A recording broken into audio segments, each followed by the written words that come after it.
Hi, I'm Carol Dawson, And I'm Wes Ferguson. and we're here because today we want to talk about somebody who, in my opinion, has been a hero in Shelley Watkins' murder case, and that is Larry Warwick, the chief investigator of homicide for the Henderson County Sheriff's Office at the time that Shelley Watkins' body was found. He has just passed away this past Thursday on June 26th, and we are deeply moved to learn that he's gone because he was such a remarkable person. And it was such a special occasion when we first met and got to talk with him. So let's talk about him. I think a lot of listeners really responded to Larry's, warmth. He just really stood out as one of the main people that you connect with in season 1. It's funny, he was one of the first people that we talked to in person. And we had not met him before, but we figured out his address and we just showed up. And I remember, walking up his front steps, getting ready to knock on his door. Say, come in. Did you hear someone say, come in? I heard somebody make a sound, but not come in. Oh. And that's always pretty nerve-wracking. It's something I've done a lot, but it never gets really easy. And I remember, I think you also were feeling some trepidation about that. I was brought up to be a very polite Southern girl with, Yeah. and you just don't drop in on, cold, like a cold call on somebody like that. It was a little bit nerve wracking. Yeah. Yeah. You just, knock on the door. Hi, we're two strangers. Let's talk about a murder, and the instant that Larry opened his door, I mean, he was just so welcoming and said, y'all come on in, and just set us down and just told us everything he could remember. And unfortunately, he was already experiencing dementia at that point. And so he had lost a lot of the finer details, but all the essential facts he could recall. I think that's how you phrased it, or something along those lines in the podcast. And we left our conversation with him convinced that he knew what he was talking about. He remembered the most salient details from Shelley's case because it's one that he'd never been able to let go of. And I was very impressed. But, the very first thing he said to us, Wes, other than to introduce us to his dog, was, what can I do for y'all? I would love to help you. I know who did it. Y'all come on in. Thank you, Larry. And it's like, oh my gosh, you have already done so much. Larry, from the get go, he has been heroic because he never let this go, even though he sat by Shelley's grave.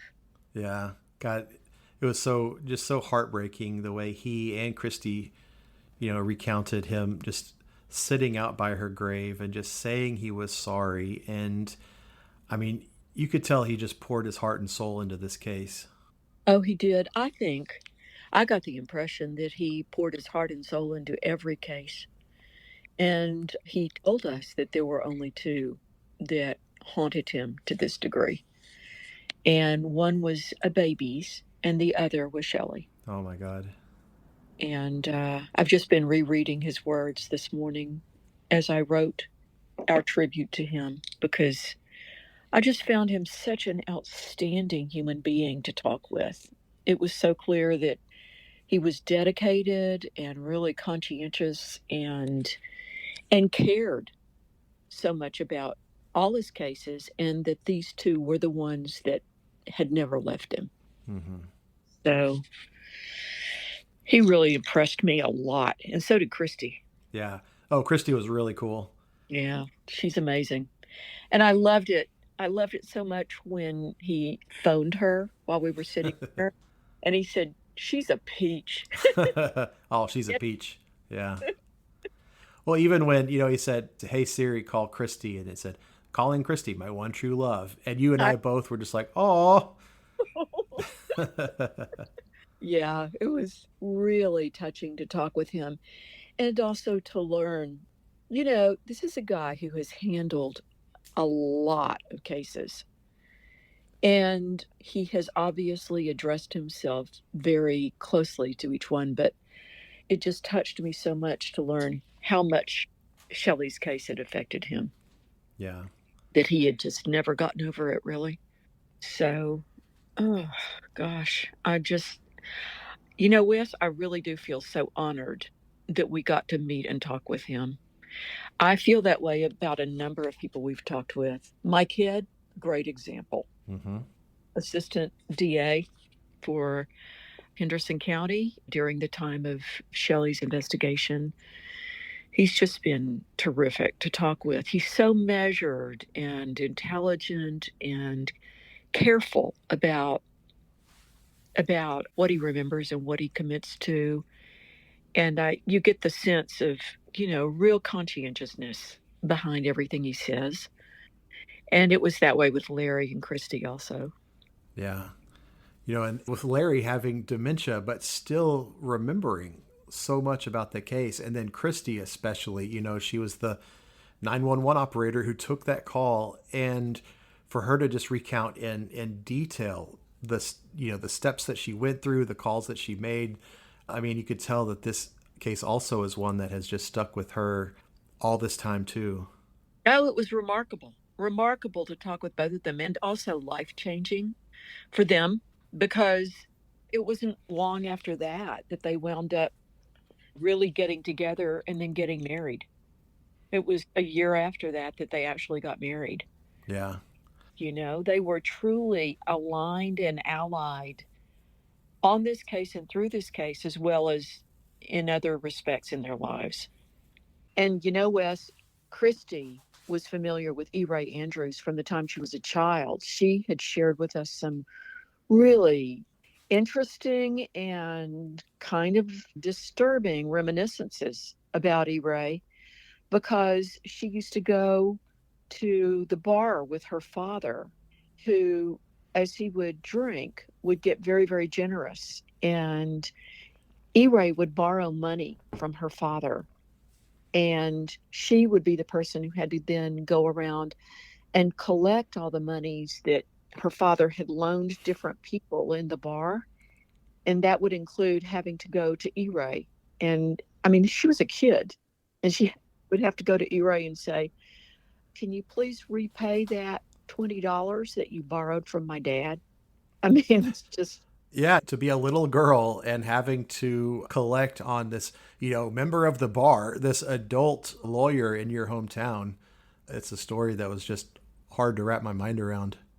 yeah, it was intense. And so Christy was familiar with E-Ray and his habits long before the scandals that broke E-Ray and sent him to prison. So it's just really ironic that she saw that side of E-Ray from the time she was a kid.